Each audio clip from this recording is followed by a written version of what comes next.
We're excited to get back out here tomorrow for our third Big East game. Obviously, our second home game in Big East play.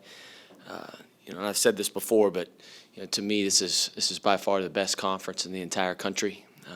We're going to have our hands full, obviously, with Seton Hall. It starts with Miles Powell and ends with Miles Powell as well. He's obviously one of the more talented guards in the entire country. Obviously, I think he was Big East preseason player of the year coming into this season. He has a special gift. He really does. I mean, his range is when he steps inside the arena. We got to make things really, really tough on him and guard him with everybody. We're gonna mix up different guys on him throughout the game, try to wear him down as best as possible, guard him with all five guys. And then when you always think of Seton Hall, I always think of they're one of the tougher teams in our league. And that give credit to Coach Willard in that I think they take on his personality. It's going to be a war on the glass. They got a couple 7-footers around the rim. They protect the rim really well. I think they're 7th in the country defensively. They block a lot of shots. They turn teams over, and they got a really, really, really good defense. So we're going to have our hands full. We're excited. We got to be able to protect home court if we're going to give ourselves an opportunity to win to win a Big East championship this year. Coach, if the word for St. John's was poise, what would the word be for Seton Hall? We used toughness. This is a game of mental and physical. And they're a physically very strong team. They're big. The way they play is smash mouth basketball as well. I know Miles Powell shoots a lot of threes, but they attack around the rim. They rebound the ball. They block shots. They protect the rim. We got to really be able to answer that bell loud and clear for us to have a chance to win. Last year in your building, Miles got you a little bit. I think he had 25 points and 8 assists. Yeah. You guys kind of flipped that a little bit on the trip to Seton Hall. Naji also had one of his best offensive games ever in that game at Seton Hall. And I'm curious, how much do you think like asking him to shut down another team's top scorer can also help him have a really good offensive game? Because it seems like that's a recurring theme with him a little bit. Yeah, I think it engages him, defensively, and obviously, he's going to have a big challenge in Miles Powell. But I think it does engage you even more, and he knows obviously how big of a challenge it is. There's not many better players in the country than Miles Powell, and it's a team effort. It is. It's not going to be just Naji's job to shut down Miles Powell. It's going to be the entire team. But I do think, Naji played obviously really well at Seton Hall last year. He took some great shots, had some good looks. Quentin had some terrific passes to him last year. They got him some wide open looks that really got Naji going on the offensive end.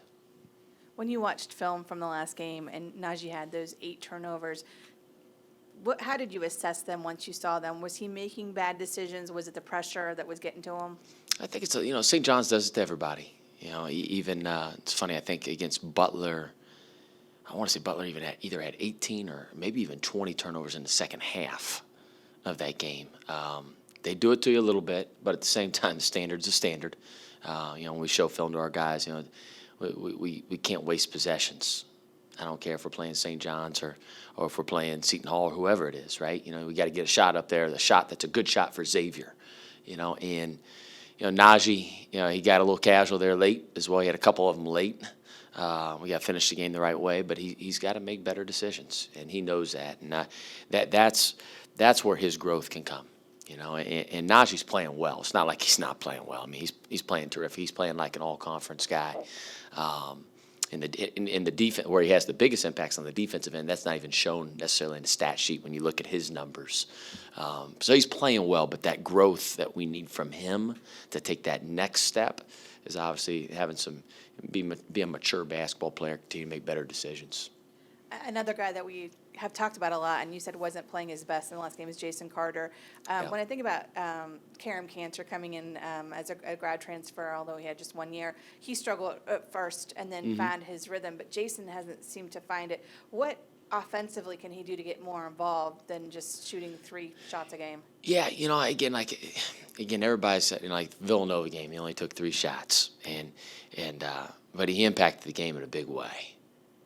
Again, we got to get great shots for Xavier. and not for Jason Carter, not for Naji Marshall, not for Quentin Gooden specific. It's about getting great shots for Xavier. I thought we took a couple tough ones in the Nova game, but it wasn't Jason. Obviously, only took 3 shots. But I thought he played great defense in the Nova game. Where he's got to be better, and it's funny. It's like I tell everybody, your offense will come if you just get lost in the game with how hard you play. And he has to be selfish on the glass. Like, he's more than capable of getting 7 to 8 rebounds a game. More than capable. He's big, he's athletic, he's strong, and he's got a nose for ball. I think if he just starts doing that, I think his scoring will come. I really do. And again, I think he's got to continue to think the game and within the game and figure out how to get down low some, how to be on the outside some within our flow game, and to help himself get more opportunities.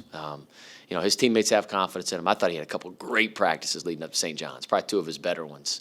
And unfortunately for him, it didn't carry over to the game. And I thought he looked a little tentative against St. John's, even as he was going for like rebounds and stuff. And again, you can't tiptoe in this league. I mean, you got to dive all the way in. Kevin Willard has a reputation, probably it's reality, that he changes defenses like almost every possession. Is it a recognition problem for your point guard in that case? They will go. It's a little bit of 2-2-1 press, back to 2-3 match, or they'll go man-to-man, and they'll do all that. For us, honestly, the game plan is the game plan. I try to get rid of all of the recognition for our guys. I keep it very simple. We're going to attack. We're going to play. We're not going to change our offense regardless of what they're in. We're not going to try to figure out what they're in, because that's what they want you to do, right? They want you to waste that shot clock a little bit. All of a sudden, it goes down to 8 seconds. Oh, hey, I think they're a man now. Oh, you only got 8 seconds left on the clock, So we take all the guessing out in it, and we just attack. We're going to play. We're just going to be players out there, So try to get rid of all that recognition, because they do change defenses quite often. Romero Gill I think he had a good game here, and he disappeared down there. Yeah. But he looked like a champ in their last time out. Yeah, when they played here, he won them the game here. I really believe that. Second half, he blocked, I want to say, about 4 or 5 shots that led to layups at the other end. And we were up by 10 deep into the second half. And our turnovers and our unwillingness to adjust to the game of him being in the game, right, of continuing to drive it and just get your shot blocked by his armpit, because he's like 7 foot. He looks like he's 7'6" out there. He's a game changer. And when we played at Seton Hall, our guys knew that was a big reason why we lost the game here last year, and we were ready to make that adjustment. And he's a terrific player. I mean, he's gotten better and better. Give the Seton Hall staff and give Romero Gill a lot of credit. Man, he has gotten significantly better during his time at Seton Hall. He impacts the game on that defensive end like crazy. With the defensive numbers on both sides, will this game get into the 50s? Hope Xavier does. I hope Seton Hall doesn't. It'll be. We obviously know each other well, personnel-wise. How our style of plays.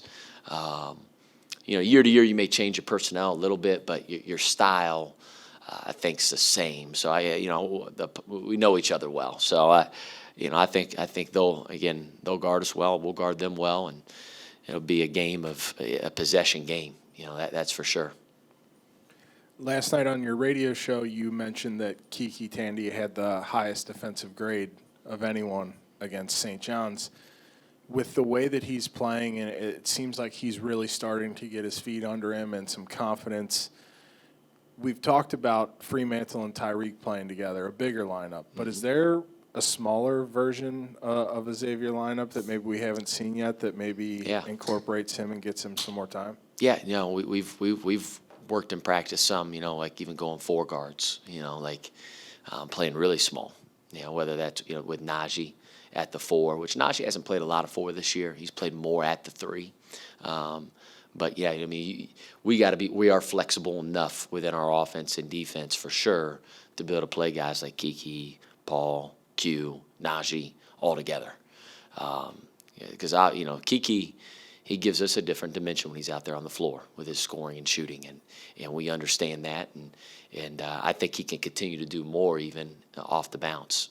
But as I'm glad he hit 4 threes last game, I'm even that much happier with him, or more happier with him on the defensive end. And you said it, like, he graded out #1 on our team this past game defensively. He's learning how to play hard and what it takes to compete at this level, and he's starting to learn our system, which I think that will gain him more minutes as well, and trust from our staff, from players, and his teammates. Coach, you mentioned Akiki hit 4 3-pointers last game, but on the year, this team's only shooting 29% from three-point range. How big of a concern is that for you, and what might be causing it? Is it a new length that they're facing? You know, I don't think it's that big of a concern for me. And I know, like, every time I go out to eat, whether it's at Skyline or wherever it's at, it's like, man, I wish we could shoot some threes, Coach. It's like, yeah, me too. You know, I wish we had Steph Curry, and I wish we had Klay Thompson. I'm sure the Golden State Warriors do too this year. The #1 stat for us is taking care of the ball. Again, you look at St. John's, what St. John's does, we turned it over too much. Same thing in the Villanova game. We got to take care of the ball. You recruit shooting. You can develop it to a certain degree, but, like, for example, Trayvon Blewett, it's what he did in high school. Guess what? That's what he does when Kiki Tandy, it's what he did in high school. That's what he does here. And we need it, and I know this, we need him on the floor to gate, so we have even more space on the floor. But I'm concerned with the type of threes that we're taking. I want to make sure we're taking the right threes. I think that's more important than maybe our percentage will go up if we take the right ones, and just have an understanding of who we are. And because we can dominate a game with twos. We can dominate a game. And just understanding, I want our guys to be aggressive, though. Step into it, knock it in. If they're open and we produce a three, then we'll absolutely take that shot. Is that it? Thanks.